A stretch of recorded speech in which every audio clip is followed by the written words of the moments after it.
మన ప్రభు అయిన యేసుక్రీస్తు వారి శ్రేష్టనామం పేరిట అందరికీ శుభాభివందనాలు. దేవునికి మహిమ కలుగును గాక. దేవుని మెండైన ఆశీర్వాదాలు మనందరికీ అనుగ్రహించబడును గాక. ఆమేన్. ఈస్టర్ అనేది ఒక పవిత్రమైనటువంటి క్రైస్తవ పండుగ. ప్రపంచవ్యాప్తంగా ఈ పండుగని క్రైస్తవులు జరుపుకుంటూ ఉంటారు. ఈ ఈస్టర్ అన్నది యేసు ప్రభు వారి యొక్క పునరుద్ధానమునకు సంబంధించినటువంటి పండుగ.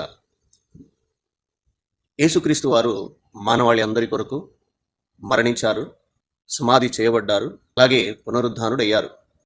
యేసు ప్రభు పునరుద్ధానుడు అవ్వాల్సిన అవసరం ఏంటి? పునరుద్ధానం యొక్క ఆవశ్యకత ఏంటి? మానవునికి యేసుక్రీస్తు పునరుద్ధానానికి సంబంధం ఏమిటి అని మనం ఆలోచించినప్పుడు, యేసు ప్రభు మానవాళి పాపాలను తీసివేయుటకు తన రక్తాన్ని చిందించి మరణించారు. అంతవరకే జరిగి ఉన్నట్లయితే క్రైస్తవ విశ్వాసం అనేది వ్యర్థమే. యేసుక్రీస్తు వారి సువార్త ప్రకటించుట కూడా వ్యర్థమే అని పౌలు కొరింథీయులకు రాసిన మొదటి పత్రిక 15వ అధ్యాయంలో తెలియపరుస్తూ ఉన్నాడు. యేసుక్రీస్తు ప్రభు వారు పునరుద్ధానం అయినట్లుగానే ఆయన యందు విశ్వాసం ఉంచిన వారు కూడా పునరుద్ధానులవుతారు అనేది క్రైస్తవుల విశ్వాసము.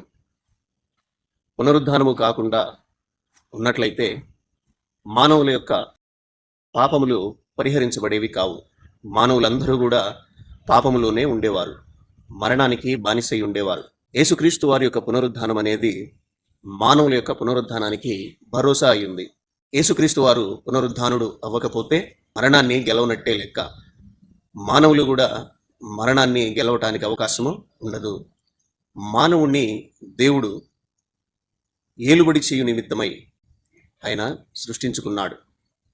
మరణానికి లోబడి ఉన్నవారు ఏలుబడి చేయలేరు. ఆయన జీవింపచేయు ఆత్మగా ఆయను అని కొరింథీయులకు రాసిన మొదటి పత్రిక 15వ అధ్యాయము 45వ వచనం రాయబడి ఉంది. జీవింపచేయు ఆత్మని మనము పొందుకుంటాము. ఆ ఆత్మతో మనము జీవిస్తాము. ఈ లోక స్వభావముతో ఉన్నటువంటి మానవుడు క్రీస్తుతో పాటు ఏలుబడి చేయాలి అనంటే అది అసాధ్యము. జీవింపచేయు ఆ ఆత్మ మనలో ఉన్నప్పుడే మనము క్రీస్తుతో ఏలుబడి చేస్తాము. క్రీస్తుతో ఏలుబడి చేయటం గురించి తిమోతికి రాసిన 2వ పత్రిక 2వ అధ్యాయం 12వ వచనంలో మనం చదువుతాం. యోహాను రాసిన సువార్త 12వ అధ్యాయములో యేసు ప్రభు చెప్తారు, గోధుమ గింజ భూమిలో పడి చావకుండిన ఎడల అది ఒంటిగానే ఉంటుంది, చనిపోయిన ఎడల అది బహుగా విస్తరిస్తుంది అని చెప్తున్నారు. యేసుక్రీస్తు ప్రభు చనిపోవటం వలన జీవింపజేయు ఆత్మగా ఆయన మన అందరిలోకి రావటానికి అవకాశం ఉంది. కనుకనే ఆయన పునరుద్ధానము చెందాలి. ఆయన పునరుద్ధానము చెందితేనే మానవులందరూ కూడా మరణాన్ని జయించడానికి అవకాశం ఉంటుంది క్రీస్తు ద్వారా. యేసుక్రీస్తు వారి యొక్క పునరుద్ధానం అనేది ఆయన మరణాన్ని జయించాడు అనటానికి సూచనగా ఉంది. మానవుల యొక్క పునరుద్ధానానికి భరోసాగా ఉంది. ఈ పునరుద్ధానము లేకపోతే యేసు ప్రభు చేసినటువంటి రక్షణ కార్యము అసంపూర్ణంగానే ఉంటుంది. పునరుద్ధానము లేకుండా మానవుని రక్షణ లేదు. యేసు ప్రభు యొక్క మరణము, సమాధి చేయబడుట, అలాగే ఆయన పునరుద్ధానము మానవాళి యొక్క సువార్త అయినది. యేసు ప్రభు మరణము మన పాపాల యొక్క విమోచనకు సూచనగా ఉంది. అలాగే ఆయన భూస్థాపితము మనలో ఉన్న ప్రాచీన పురుషుని యొక్క అంతానికి సూచనగా ఉంది. యేసు ప్రభు యొక్క పునరుద్ధానము మన పునరుద్ధానానికి కూడా సూచనగా ఉంది.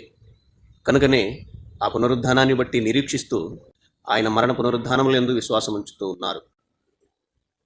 ఆయన పునరుద్ధానము అవ్వని ఎడల క్రైస్తవ విశ్వాసము వృధా, యేసుక్రీస్తు గురించిన సువార్త ప్రకటించడము కూడా వృధానే. ఆయన పునరుద్ధానమే మానవుని యొక్క నిత్య జీవానికి మార్గము. దేవునికి మహిమ కలుగును గాక. ఆమేన్.